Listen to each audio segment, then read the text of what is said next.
Was this really Big Boss lockup happening in front of you? Paras, would you go by that? So when it first happened, my automatic assumption was the Oscars are trying to get eyeballs. Now, in the last couple of years, the Oscars have been very lackluster because of COVID. There's nothing been happening, and they've been known from time to time to do these outrageous things to sort of get in the public eye. But very quickly, I think that myth sort of busted that this was a shadyantra because then Chris Rock went and talked about the fact that he is not going to press charges. Denzel Washington was the first one to instantly go to Will Smith and be like, "Hey man, what's going on?" Successively, when after that, when Will Smith goes and then, ironically enough, accepts his Best Actor award, now there's a lot of criticism for the Academy because they were in a situation of damned if you do and damned if you don't. Because a lot of people are saying that, hey, with behavior like that, and the Academy Awards did go out and openly condemn, this attack, the physical assault that they called. So now we obviously know that this was not something that they did for eyeballs. This is something which happened very real. Also, the other aspect was the fact that the reason first Will Smith was smiling and then he sort of reacts is because this is already a touchy issue. When he talks about the fact that Jada Smith is, hairless, that's because she's suffering from something called alopecia areata. So because of that, this has already been a sensitive issue. A couple of years ago in 2018, she talked about the fact that she was going bald. Then citing religious reasons, she shaved off her head. So this was obviously a nerve that, Chris Rock sort of hit. So while everyone automatically thought, bhai, to aisa mazak kar rahe hain, TR ke liye kuch kar rahe hain, and they got the TRPs by all means. But it became very, very evident, actually quite fairly early, that this was not a game plan. Also, ironically, but what was going on? But Paras, if this was not a game plan, if we could play those pictures, we all saw what happened, right? The joke gets cracked, everyone is laughing, so is Will Smith.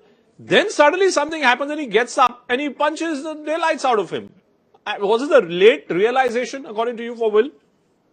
So he first seems to enjoy the joke, and then he sees the expression on, on his wife's face, and I think she's been very open about the hair loss issue, and that has been an issue. Now, alopecia areata, by all means, is not.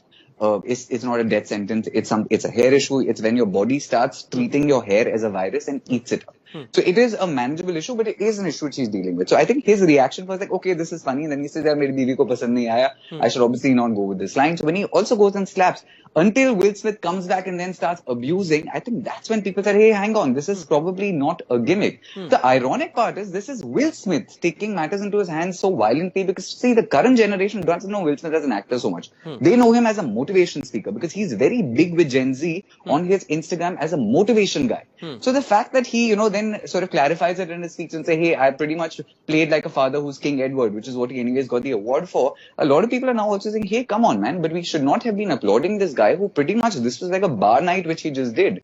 Never mind that it's Will Smith, but that joke wasn't that bad. I agree. Was it a joke which missed its target, or was it a joke which got to its target, but suddenly the target maybe changed his mind? Where we started from, Paras, and look at where we've reached. You don't have the right to offend someone, and if someone has offended you, you don't have the right to go and punch that person. So therefore, both Chris and Will, both guilty. In India, we would be crying out, justice for Will or justice for Chris or justice for Will's wife.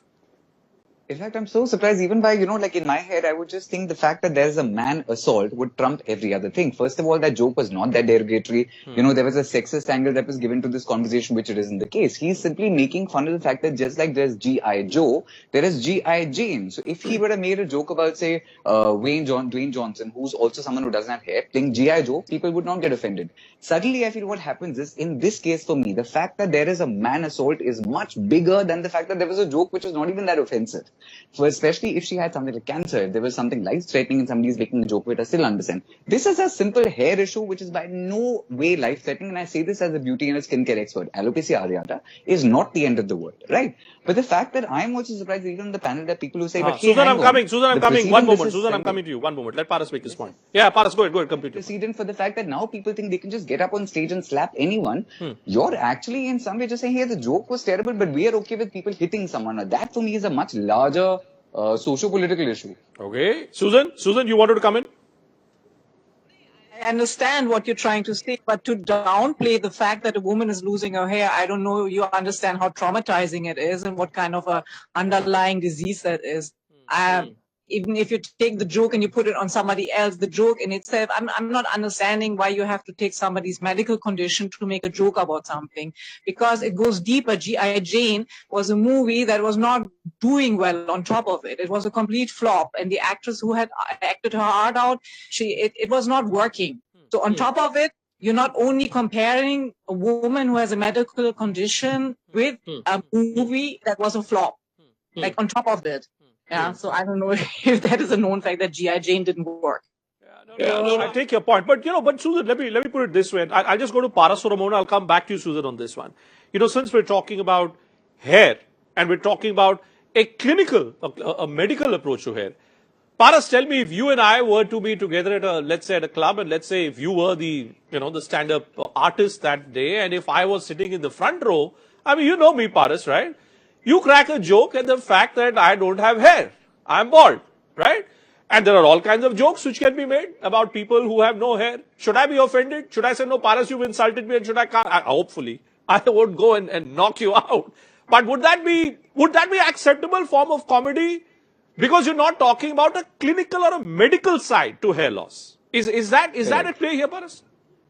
So if we ever fake this, first of all, you have to promise not to slap me really hard so that, we can act this really well. Sure. Secondly, for me, I'm okay with somebody saying, don't make a joke of anyone's medical condition. Where I'm not okay is when you say, don't make a joke because this person with a medical condition is a woman.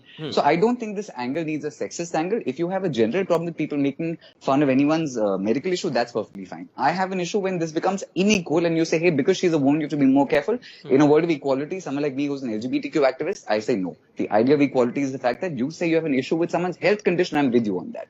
Secondly, just like Susan was saying, that hair loss, as a beauty expert, I tell you, it's equally traumatizing for men and women. So I think people just assume it's more traumatizing for women. It's traumatizing for everyone. So I'm with you when you say don't make fun of a medical condition, but I'm not with you when you say that that's a problem only because that's a woman. Secondly, if I make fun of you and there's something, that's the thing. If this was not a woman, this would not have become such a big issue perhaps, because across the world and across so many Academy Awards, they're known for the fact that they make fun of men's appearances, women's appearances. So I also feel like the sexist arguments comes from just sexists themselves who want to just pick on the woman aspect, because the fact is if you equally say you have an issue with roast comedy, then that's fine. But to just say that, hey, to roast a woman is okay but not okay but a man is, then you're being sexist. So I feel like this argument more should be about the fact that there was violence at a public stage.